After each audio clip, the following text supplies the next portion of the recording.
न जायते म्रियते व कदाचिन्ना यम भूत्वा भविता व न भूयः अजो नित्यः शाश्वतोयम पुराणो न हन्यते हन्यमाने शरीरे। अर्थात आत्मा किसी काल में भी न जन्मता है और न मरता है, और न यह एक बार होकर फिर अभाव रूप होने वाला है। आत्मा अजन्मा, नित्य, शाश्वत और पुरातन है। शरीर के नाश होने पर भी इसका नाश नहीं होता। नमस्कार दोस्तों, स्वागत है आपका एक और नए वीडियो में। भगवत गीता में सनातन धर्म की नीतियों का स्पष्ट वर्णन है। गीता में 18 अध्याय और 700 श्लोक हैं। इसी ज्ञान रूपी महासागर की कुछ बूंदें सार के रूप में यहाँ प्रस्तुत की गई हैं। इन बूंदों को ग्रहण करके आप अपने जीवन को आशाओं से भरें और सुख एवं संपन्नता से परिपूर्ण जीवन जिएं। महाभारत के युद्ध के समय कुरुक्षेत्र की रणभूमि में भगवान श्री कृष्ण ने अर्जुन को जो उपदेश दिया है, उन्हीं उपदेशों का संकलन है श्रीमद् भगवद गीता। असल में यह उपदेशों का संकलन प्रश्न और उत्तर के रूप में है। अर्जुन कई प्रश्नवाचक चिन्हों के भंवर में फंसे हुए होते हैं और भगवान श्री कृष्ण इन्हीं प्रश्नों का उत्तर देते हुए अर्जुन को इस चक्रव्यूह से बाहर निकालते हैं।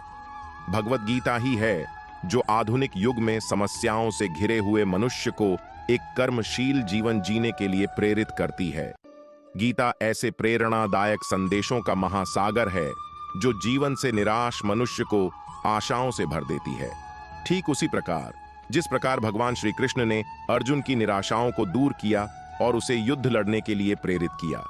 आज की इस भागती दौड़ती जिंदगी में मानव को, उसके मन को, उसकी आत्मा को अगर कोई शांत, स्थिर और प्रसन्नचित रख सकता है तो वह है। नैनम छिंदन्ति शस्त्राणि नैनम दहति पावकः न चैनम क्लेदयन्त्यापो न शोषयति मारुतः। अर्थात आत्मा को शस्त्र काट नहीं सकते और न अग्नि इसे जला सकती है। जल इसे गीला नहीं कर सकता और वायु इसे सुखा नहीं सकती। जातस्य ही ध्रुवो मृत्युर्ध्रुवम जन्म मृतस्य च तस्मात् परिहार्येऽर्थेन त्वं शोचितुमर्हसि चास। अर्थात जन्म लेने वाले की मृत्यु निश्चित है और मरने वाले का जन्म निश्चित है, इसलिए जो अटल है, अपरिहार्य है, उसके विषय में तुमको शोक नहीं करना चाहिए। धरती पर जिस प्रकार मौसम में बदलाव आता है, उसी प्रकार जीवन में भी सुख दुख आता जाता रहता है। लोग आपके अपमान के बारे में हमेशा बात करेंगे। सम्मानित व्यक्ति के लिए अपमान मृत्यु से भी बदतर है। आत्मज्ञान की तलवार से अपने हृदय से अज्ञान के संदेह को काटकर अलग कर दो। उठो, अनुशासित रहो। सफलता जिस ताले में बंद रहती है वह 2 चाबियों से खुलती है, एक कठिन परिश्रम और दूसरा दृढ़ संकल्प। मैं भूतकाल, वर्तमान और भविष्यकाल के सभी जीवों को जानता हूं, लेकिन वास्तविकता में मुझे कोई नहीं जानता है। जो दान कर्तव्य समझकर बिना किसी संकोच के किसी जरूरतमंद व्यक्ति को दिया जाए, वह सात्विक माना जाता है। मनुष्य को परिणाम की चिंता किए बिना, लोभ लालच बिना एवं निस्वार्थ और निष्पक्ष होकर अपने कर्तव्यों का पालन करना चाहिए। जिस तरह प्रकाश की ज्योति अंधेरे में चमकती है, ठीक उसी प्रकार सत्य भी चमकता है। इसलिए हमेशा सत्य की राह पर चलना चाहिए। जिस मनुष्य के अंदर ज्ञान की कमी और ईश्वर में श्रद्धा नहीं होती, वो मनुष्य जीवन में कभी भी आनंद और सफलता को प्राप्त नहीं कर पाता। जब जब इस धरती पर पाप, अहंकार और अधर्म बढ़ेगा, तो उसका विनाश कर धर्म की पुनः स्थापना करने हेतु मैं अवश्य अवतार लेता रहूंगा। वह व्यक्ति जो अपनी मृत्यु के समय मुझे याद करते हुए अपना शरीर त्यागता है, वह मेरे धाम को प्राप्त होता है और इसमें कोई संशय नहीं है। जन्म लेने वाले के लिए मृत्यु उतनी ही निश्चित है जितना कि मृत होने वाले के लिए जन्म लेना। इसलिए जो अपरिहार्य है उस पर शोक मत करो।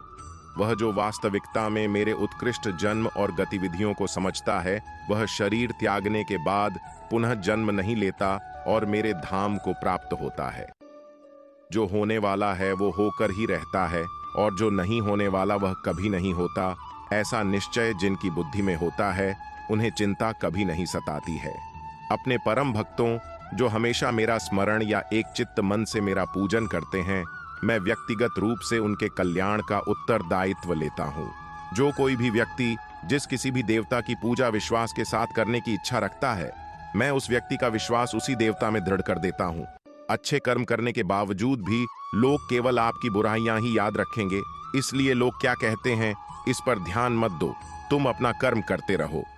जिसने मन को जीत लिया है उसने पहले ही परमात्मा को प्राप्त कर लिया है, क्योंकि उसने शांति प्राप्त कर ली है। ऐसे मनुष्य के लिए सुख दुख, सर्दी गर्मी और मान अपमान एक से है। न तो यह शरीर तुम्हारा है और न ही तुम इस शरीर के मालिक हो। यह शरीर 5 तत्वों से बना है: आग, जल, वायु, पृथ्वी और आकाश। एक दिन यह शरीर इन्हीं 5 तत्वों में विलीन हो जाएगा।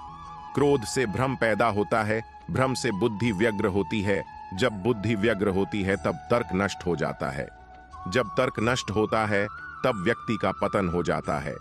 अपने आप को ईश्वर के प्रति समर्पित कर दो, यही सबसे बड़ा सहारा है। जो कोई भी इस सहारे को पहचान गया है वह डर, चिंता और दुखों से आजाद रहता है। आज के लिए इतना ही दोस्तों, फिर मिलेंगे भगवत गीता के नए एपिसोड के साथ।